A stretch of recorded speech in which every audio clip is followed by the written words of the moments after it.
Most people don't recognize intelligence. They react to behavior and they label it instantly. Difficult, sensitive, too much. But here's the truth. Those labels are often wrong. And the people who understand what's really happening see something completely different. Something most people never notice. And once you see it, you start seeing it everywhere. This isn't just about babies. It goes much deeper than that. This is about how humans misread behavior from the very beginning. And if you learn to recognize these patterns early, you gain something most people never develop. The ability to read what others miss. Not just actions, but intentions. Not just reactions, but patterns. And that gives you an advantage. So let's break it down.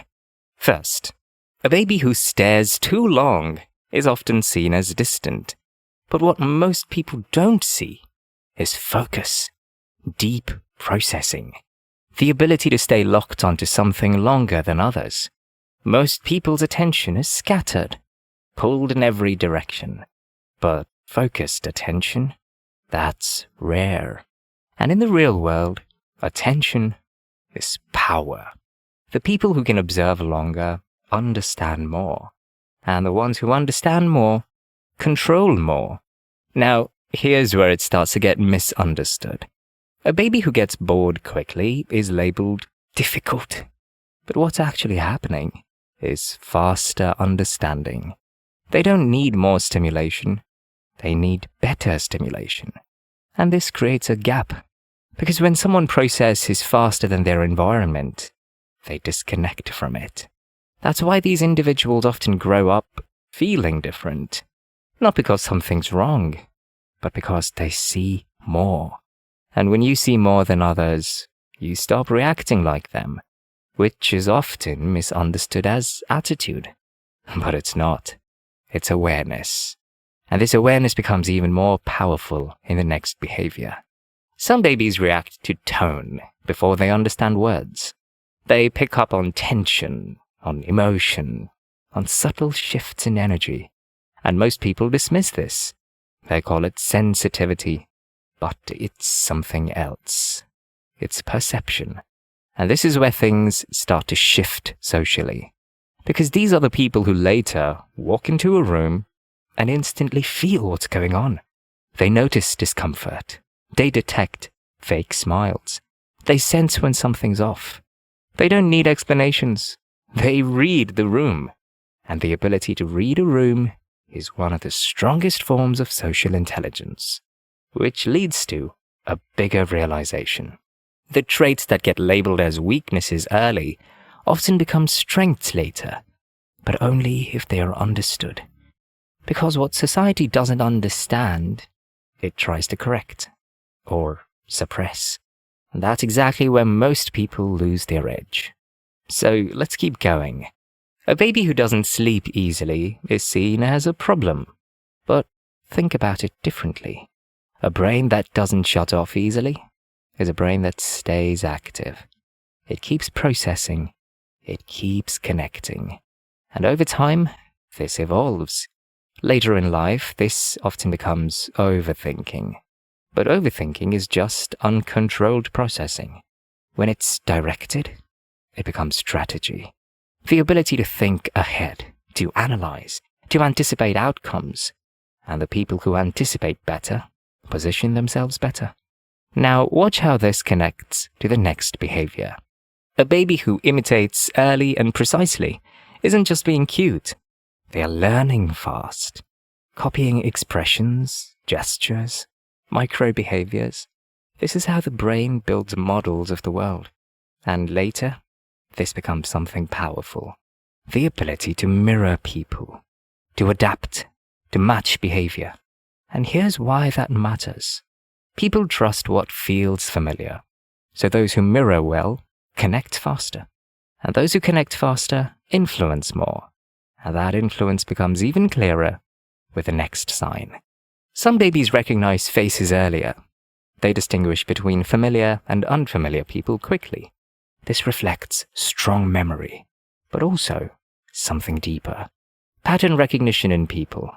And later in life, this becomes the ability to understand social dynamics. Who has influence? Who is uncertain? Who is confident? And when you can read that, you don't just enter a situation, you understand it, which naturally leads to control. A baby dropping a toy repeatedly isn't being annoying. They're testing reality. If I do this, what happens? Again and again. This is experimentation, cause and effect, and more importantly, control. They're learning that their actions create predictable outcomes. And this is the foundation of influence. Because once you understand how actions lead to reactions, you can start shaping them. And this awareness continues to build. Some babies seem unusually alert from birth, more aware, more observant, more present. They scan their environment constantly, not passively, but actively. And this matters, because awareness is the first step to control. You can't influence what you don't notice, and those who notice more always have an advantage, which explains the next behavior. Some babies react strongly to new environments, new sounds, new faces, new spaces. This is often seen as fragility, but in reality, it's sensitivity to information. They detect more detail, more variation, more change, and over time this becomes intuition, not magic, just fast, unconscious pattern recognition. And people who trust that intuition often make better decisions without even knowing why. And this brings us to the final and most important point. Some babies don't just look at people, they study them. Expressions, reactions, interactions, quietly. And this is where everything connects. Because this is the beginning of understanding intentions. Not what people say, but what they mean. And in the real world, the people who understand intentions always have the advantage. So now you can see the pattern. Most people go through life reacting. Reacting to words, reacting to behavior, reacting to surface level signals. But a small number of people learn to interpret, to observe, to decode. And that's the real difference. Because once you start seeing what others don't see, you stop being influenced so easily. And you start understanding how influence actually works. The baby who seems difficult, the one who won't sleep, the one who gets bored too fast, the one who watches everything quietly. Maybe they're not a problem. Maybe they're just processing more than everyone else. And if this made you see behavior differently, leave a comment. I want to know which of these signs you've been misreading until now. And if you want to understand people on a deeper level, subscribe. Because most people never learn this. And that's exactly why it's powerful.